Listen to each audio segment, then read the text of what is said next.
welcome to Friday's edition of Crypto My God. We got green in the charts. It looks like there were mass liquidations on the BTC shorts with a ton of Ethereum longs open. This is new money coming in to say we are going for Ethereum. A lot of this could be due to the Petra upgrade. I honestly think the bottom was very much a mental bottom as well, and the realization that stablecoins and a lot of the TradFi onboarding is happening on the Ethereum blockchain. So with that being said, let's get into some good news to wrap up this week.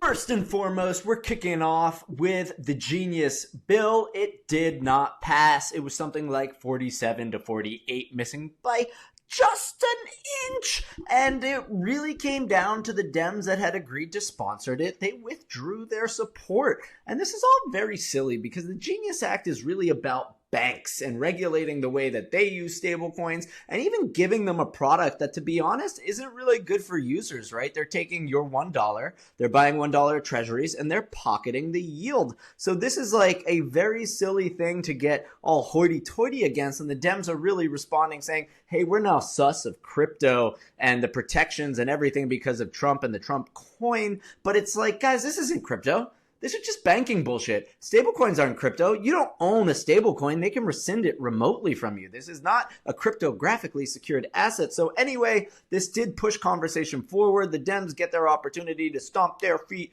and prove that they're really tough and mighty, and they'll come back and they'll make some small adjustments and the banks will win at the end of the day. But if the Dems really wanted to step up and say we're here for the people, they would make a yield-bearing stablecoin. Of course, all of this is very hot and confrontational to the modern tech stack around money, so it is very disruptive, and nobody wants to be too disruptive all at once, well, except for the President of the United States, and here we are. So the bill lives to fight another day, and it probably will pass in the future. Now, while all of these regulators and lawmakers get their panties in a twist, the innovators keep on innovating, and we have the Zucks, who doesn't give any fucks, because after he tried once already in 2019 to launch a cryptocurrency stablecoin product, it was called Libra, pivoted to a consortium of tech partners called DM, and that really just got kiboshed so aggressively by the regulators that I think they pulled back. They said, hey, let's look at the metaverse, let's look at AR, VR. Now they're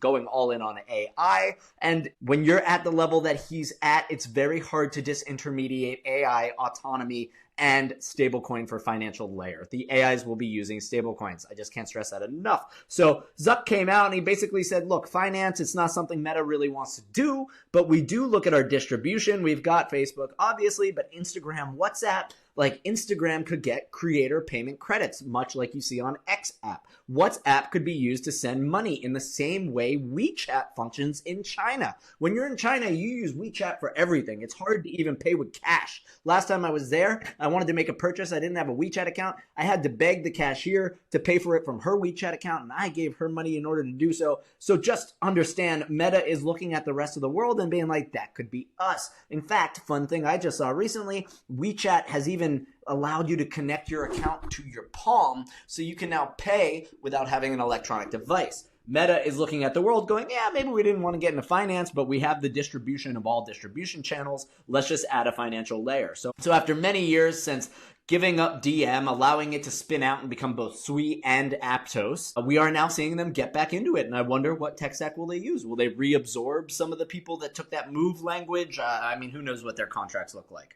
Of course, we have greater expansion on the Coinbase front. They went and bought Deribit, which is another perpetual market for non-US investors. So obviously the US gets the shit end of the stick in terms of access to any of these tools, unless you use a VPN, wink, wink. But Deribit did have a large user base. I believe Coinbase Futures currently sits in the UK, and this is going to allow them to expand far beyond that. So now Coinbase, the US first fiat to crypto onboarding rails, are expanding their global footprint significantly, obviously going after Binance, while Binance keeps its concern around Hyperliquid. There is currently a massive Hyperliquid short being funded from Binance. It's in like minus $10 million P&L. So that fight continues. Now, I would be remiss to not talk about the awesome bump in price that we've seen, because this industry is way more fun when people are making money. Anyone who tries to tell you they're in it just for the tech and they don't want wealth, they can just go suck it, because they're lying to you. if we don't reward our users. I mean, we have prices attached to this technology for a reason. If those prices don't go up, what are you doing? You're building something that's going to make everybody broke? Like, that's not a narrative that sells. Let's just get things straight. However, we saw Bitcoin explode past 100K, claimed a really firm grip on that resistance level. And of course, Ethereum coming off of this really shitty price performance, the Pectra upgrade, it shot over 20% yesterday, just kind of being like, I'm so fucking back, baby. I am the phoenix rising from the ashes. And that is Ethereum for you. And one thing to note, that generally when Ethereum goes well, so does alt season, and that's where we got to come to the Bitcoin dominance chart. Now, alt season generally occurs when Bitcoin dominance inverts and it becomes less dominant. So we see a spike in Bitcoin, traditionally speaking. That dominance of the market begins to wane. The rising tide fills the other assets. We saw this happen yesterday. This is Bitcoin dominance since the beginning of 2025, up and to the right. It's been a machine. 65% of the assets in crypto are Bitcoin. Now we saw this spike, this sharp drop that occurred yesterday, just taking it down. If I go into the 1 month, it's far more pronounced. You can see this thing, and this is where our alt boys started to jump. So this is exciting. It is a signal that could mean there's some sort of alt season coming our way. I think, a lot of people that I speak to that are new entrants, they hold very little Bitcoin, even though they use it to monitor the whole space.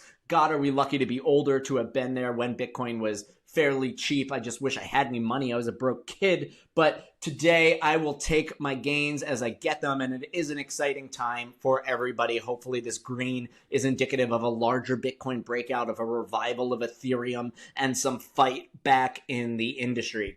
And familia, as always, stay safe out there. Don't over lever, and I will see you next week, which might be a little bit crazy because I'm expecting to have a child. So anyway, let's fucking go.